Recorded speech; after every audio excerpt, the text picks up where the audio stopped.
আসসালামু আলাইকুম। আপনারা সবাই কেমন আছেন? আশা করছি যে যেখান থেকে আমার এই ভিডিও দেখেন সবাই অনেক ভালো আছেন। আল্লাহ তাআলার অশেষ রহমতে আলহামদুলিল্লাহ মোটামুটি ভালো আছি। তো আসলে মোটামুটি ভালো আছি। যে জার্নিটা কালকের ভিডিওতে আমি বলছি, এরকম জার্নি থাকলে শরীরটা মোটামুটি থাকার কথা। তারপরেও আল্লাহর দরবারেও লাখো শুকরিয়া আলহামদুলিল্লাহ। যেহেতু আমি যেমন ভালো আছি সেটাতেই আমি আলহামদুলিল্লাহ স্বীকার করি। যেহেতু ছেলেরে নিয়ে মাদ্রাসায় যাইতে পারি, আসতে পারি। আলহামদুলিল্লাহ ভালো আছি। তো আসলে কি বলবো? হঠাৎ করে আবার আজকে ছেলেটারও জ্বর। মানে পড়ার চাপটা তো ছোট মানুষ। তো আজকে এই দিক দিয়ে ঢুকছি মাদ্রাসায়। একদম ঘুইরা এই রাস্তায় আবার আসছি। মানে এই পাশ দিয়ে গেছি, এই পাশ দিয়ে আবার বাসায় আসছি। মানে পুরাটা গুরুন্ডি হয়ে গেছে। যেমন মাদ্রাসায় নিয়ে গেলাম, যাওয়ার পর আইসা পড়তাছি, হঠাৎ রাস্তার মাঝখানে আইসা মনে হয়েছে যে ছেলেটার জ্বর ঠান্ডা। তো নাকের একটা ড্রপ আনছি আর রেনোভা একটা সিরাপ আনছি। তো আসলে মা ছেলে দুইজনে অসুস্থ হয়ে পড়ছি। তো কিছু করার নাই, যেহেতু হঠাৎ জার্নিটা শুরু। আর তাছাড়া আমার ছেলেরও হঠাৎ, কারণ এখনের জার্নিটা কিন্তু বেশি কষ্টের হইতাছে। তো আসলে প্রতিনিয়ত যখন যাওয়া হইব তখন কিন্তু এটা একটা শিক্ষা হয়ে যাইব যে যাওয়াই লাগবো। আর যাইতে যাইতে এটা শরীরেও সইয়া যাইব। এখন কিন্তু শরীরেও সইতেছে না। তো সত্যি কথা বলতে কালকে যে অসুস্থ লাগছে শরীরটা, আমি মনে করছি আমি মনে হয় মেডিকেলে ভর্তি হইতে হইব, যে একটা সমস্যা। তো আসলে আমি আল্লাহর দরবারে শুক্রিয়া, মাজা ব্যথাটা আজকে ভালো আছে। একটু গায়ে গায়ে জ্বর বাইতেছে আমার, আর পাওয়াত্রি চাবায় কামড়ায়। তো কি বলবো আপনাদের সাথে, কিছু কিছু সময় আমি এত পরিমাণে অসুস্থ থাকি, ওইটা আমি শেয়ার করি না। কালকের ভিডিওতে বললাম না, অনেক মানুষ মানে অসুস্থতার কথা শুনলে এবং কি কোনো মানে আমার দুর্বলতা কোনো সুযোগ পাইলে ওই জিনিসটারে তারা মানে অনেক সুখ মনে করে, আনন্দ মনে করে।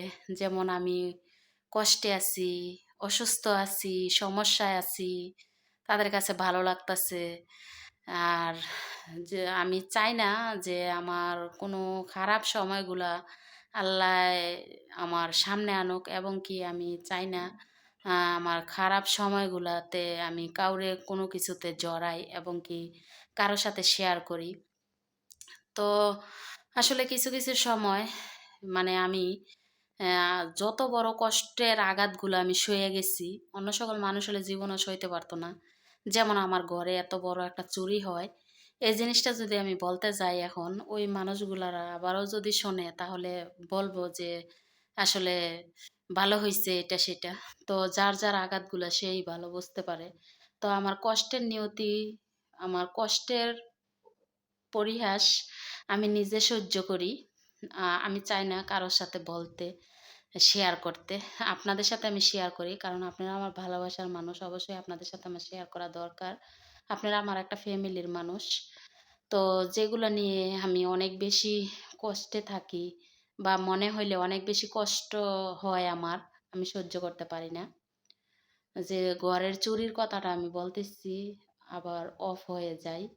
কারণটা কি জানেন? আমার ঘরে যখন চুরি হয় তখন তো হয়েই গেছে। তো আজও আমি ভুলতে পারি না। তো আজও আমি ভুলতে পারি না। আপনাদের সাথে এখন কিন্তু এই কথাটা আমি শেয়ার করতে প্রথমেই চাইছিলাম যে আমি হঠাৎ চমকে উঠি। আমি রাতের বেলা ঘুমাই। যখন আমি রাতের বেলা ঘুমাই, তো ঘুম নাকি সজাগ, মানে একটা ঘুম ঘুম তান্দ্রা থাকে।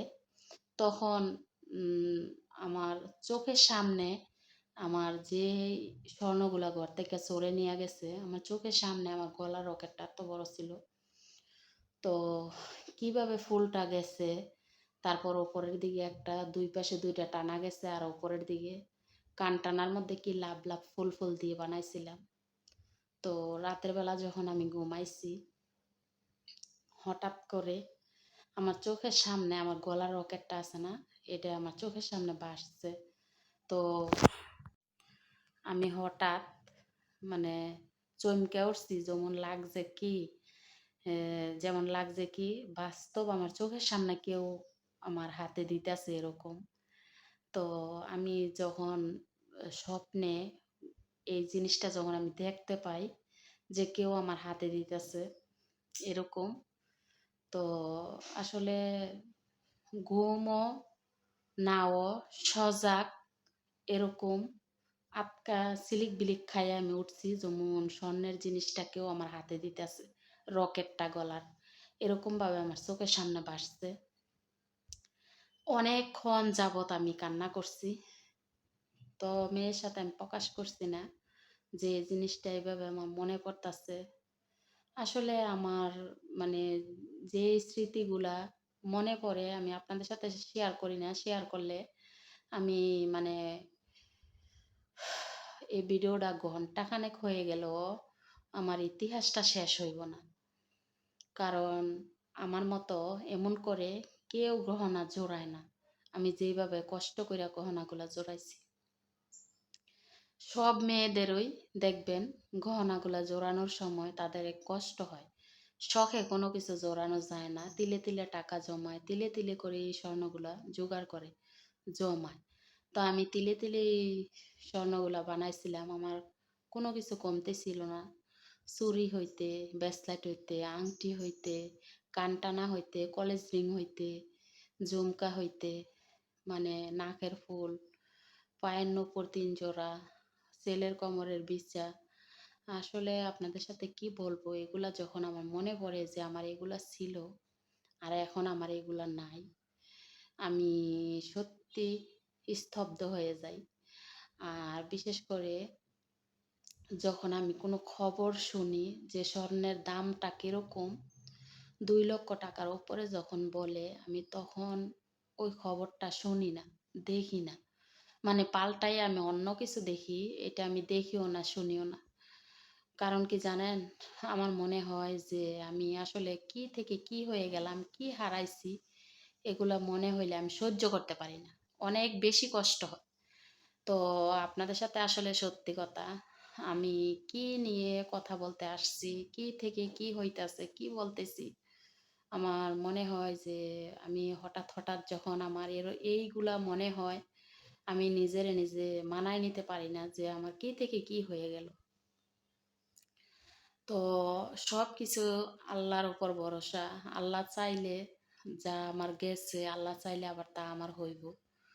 মনের অনেক আশা ভরসা দেই, মনের অনেক সান্ত্বনা দেই। তো মেয়ে মানুষ কিন্তু দেখবেন এগুলা জিনিস যতই সান্ত্বনা মনের দেওয়া হয়, দেওয়া যায় না, বোঝানো যায় না। তো আমার অনেক বেশি কষ্ট হয় এটা আমি সহ্য করে নিতে। আসলে কি বলবো, এখন ছেলের নিয়ে মারদেশায় যাই, অনেক ধরনের মানুষ দেখি, মানুষের সাথে দেখা হয়, ঠিক আছে। তো একটা সময় কিন্তু মেয়ের নিয়েও স্কুলে যাইতাম, মানুষের সাথে দেখা হইতো, কথা হইতো, চলাফেরা করতাম। তো অনেক ধরনের গল্প হইতো, এইটা ওয়ে ওইটা। তো আজকেও এরকম ওই একজন মহিলার সাথে কথা। তো আসলে ওই বলতাছে ওর হাতের আংটিটা, হ্যাঁ, কি 70,000 টাকা নাকি কত, একদম ছোট, তেমন বড়ও না, আমার একটা আংটির সমানও হয় নাই। তো আসলে এত দাম দিয়ে এমন একটা ছোট আংটি আমারে দেখায়, কিন্তু তার চেয়ে বড় ডবল পেসের, আঙ্গুলের এই ভিতর দিয়ে ডবল পেস ছিল আমার আংটির। আসলে এরকম জিনিসও বলে আজ আমি নিঃস্ব হয়ে আপনাদের মাঝে, চোখের পানি কিন্তু আমার এখনো আসে নাই, আমার চোখ একদম পাথর হয়ে গেছে। তো যাই হোক, সবাই আমার জন্য দোয়া করবেন। আমি যে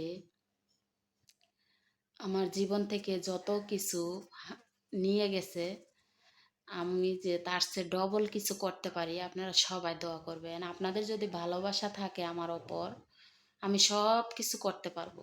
আপনাদের যদি ভালোবাসা থাকে, ইনশাল্লাহ আমি আবার তিলে তিলে সব কিছু করতে পারবো। আমি চাই যে আপনাদের কাছ থেকে কখনো আমি দূরে সরব না, এবং আপনারাও যেভাবে ভালোবাসা দিয়ে যাইতেছেন এভাবে ভালোবাসা দিয়ে যাবেন।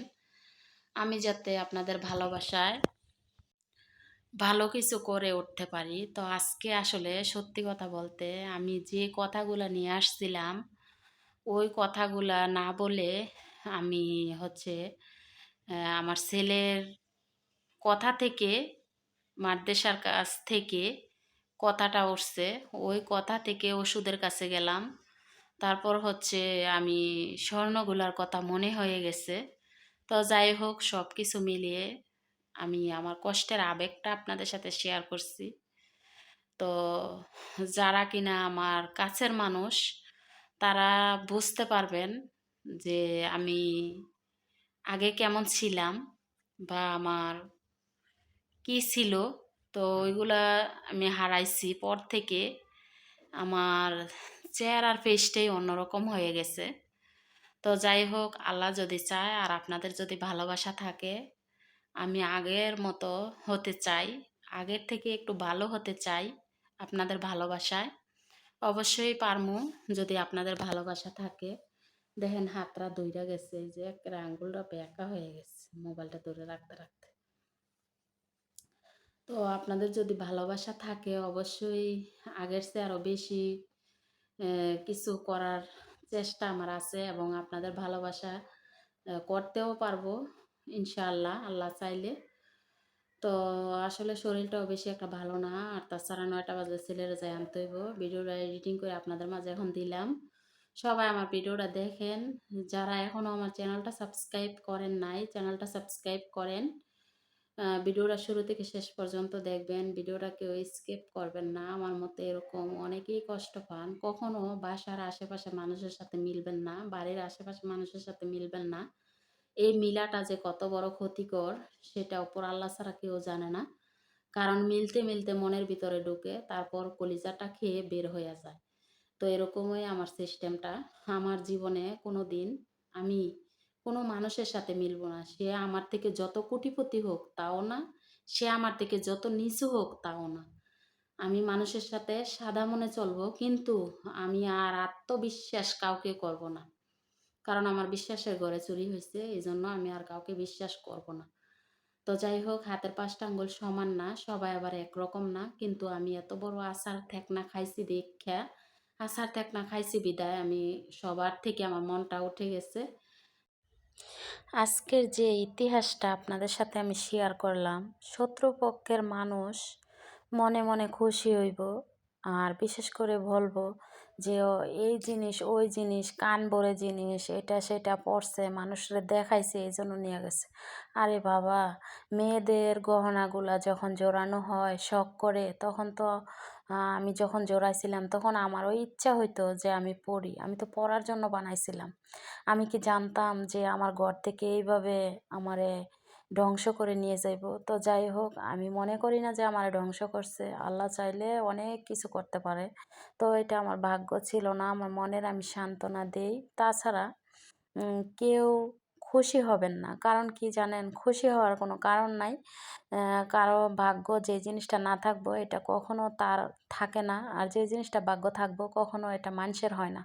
তো এই জিনিসগুলা আমার ভাগ্য ছিল না, এটাই হচ্ছে বড় কথা। আমি আমার মনের এইভাবেই আমি সান্ত্বনা দেই। কারণ আমি যদি এইভাবে সান্ত্বনা না দিতাম, 3.5 হাত মাটির নিচে থাকতাম। কারণ মানুষ গহনাগুলা জোড়ায়, যদি সে গহনাগুলা ব্যবহার না করে বিক্রি কইরা তারপর হচ্ছে হ্যাঁ জমি জমা করে, বাড়ি বিল্ডিং করে, এগুলা করে। কিন্তু আমি কিছুই করতে পারি না। আমি এগুলো খুব কষ্টের সাথে জোড়ানো ছিল, কিন্তু আমি ব্যবহারও করতে পারি নাই, এবং কি কোনো কিছু করে আমার কোনো কিছুতে লাগাইতেও পারি নাই। তো এই জন্য হচ্ছে আমার মনে কষ্ট। তো আজকে কষ্টের কথাগুলো আপনাদের সাথে শেয়ার করলাম। তো এগুলা চোরে নিয়ে যাওয়ার পর অনেকেই বলছে আমি জিনিসগুলা ব্যবহার করছি এই জন্য চোরে নিয়ে গেছে। আমি তো কষ্ট করে জোড়াইছি ব্যবহার করার জন্য। আমি কি আর জানতাম যে আমি ব্যবহার করছি, এই জিনিসটা মানুষ দেখে হিংসা করতেছে আর এইভাবে এইভাবে নিয়ে যাইব। তো যাই হোক, কি আর বলবো, এটা আমার ভাগ্য ছিল না। কেউ আমার এই আজকের ভিডিওটা দেখে খুশি হবেন না, কারণ কার কখন ঝড় তুফান নেমে আসে সেটা কেউ জানে না। তো আপনাদের সাথে শেয়ার করলাম আমার কষ্টটা আজকে। তো আর বেশি বড় করতে চাই না ভিডিওটা। সবাই সবার জায়গা থেকে ভালো থাকবেন, সুস্থ থাকবেন। আজকের ভিডিও এইখানেই শেষ করছি। আল্লাহ হাফেজ।